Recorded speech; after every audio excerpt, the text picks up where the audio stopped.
Hello, আমি delete দিয়া। আমি আজকে একটা বেগুন ভাজা রেসিপি নিয়ে এসেছি। এই রেসিপিটা বিহার ঝাড়খণ্ডে খুবই এই রকম মশলাওয়ালাই বেগুন ভাজা খায়। আমরা যেরকম সিম্পল নুন হলুদ দিয়ে খাই, ওরা একটু মশলা মাখিয়ে বেগুনটা ভাজে। তো কয়েকটা কাঁচা লঙ্কা নিয়েছি আমি, ধনেপাতা নিয়েছি। শীতের দিনে ধনেপাতাটা দিলে আমার খুব ভালো লাগে, ওরা ধনেপাতা দেয় না।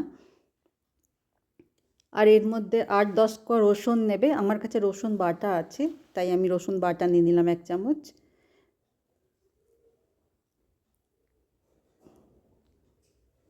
হলুদ দেব, একটু লাল লঙ্কার গুঁড়ো দেব, আর সামান্য নুন দিয়ে পেস্ট তৈরি করব। এই পেস্টটা আমি একটু মোটা রাখতে চাই, তাই জন্য তেলটা পরে দিলাম। তোমরা যদি একদম স্মুথ পেস্ট করতে চাও, তখন পেস্ট করার সময় তেলটা দিতে পারো। বেগুনটাকে এইভাবে আমি মোটা মোটা কেটেছি, আর মাঝখান দিয়ে একটু চিড়ে দিয়েছি। পুরো মশলাটা এই বেগুনের মধ্যে মাখিয়ে নেব।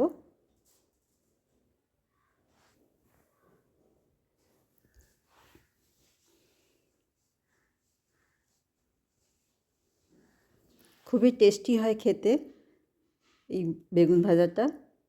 আমি ননস্টিক প্যানে একটু তেল গরম করে নিয়েছি, তারপরে বেগুনগুলো মশলা শুদ্ধ বসিয়ে দেব।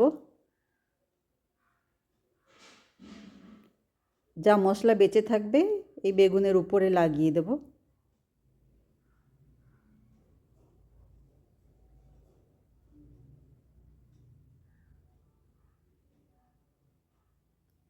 প্রথমে আমরা মিডিয়াম আঁচে রান্না করব।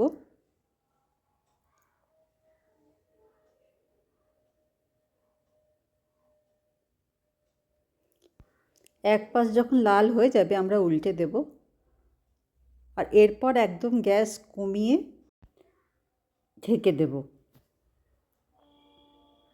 প্রথমে ঢাকলে জল বেরিয়ে যেত, তাহলে বেগুনের সেই ভাজা ভাজা ভাবটা থাকতো না, আগেই নরম হয়ে যেত। সেই জন্য আমি প্রথম এক পাশ ভালো করে ভেজে তারপরে ঢেকে ঢেকে ভাজবো।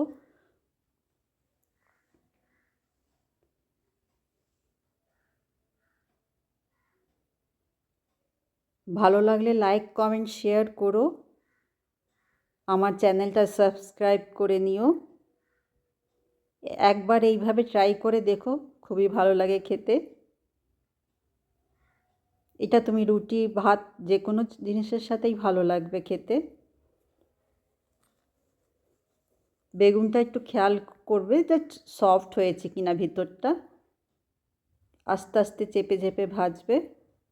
তোমাদের সাথে আবার দেখা হবে আরেকটা নতুন রান্না নিয়ে। ভালো থেকো, সুস্থ থেকো, টাটা, থ্যাংক ইউ।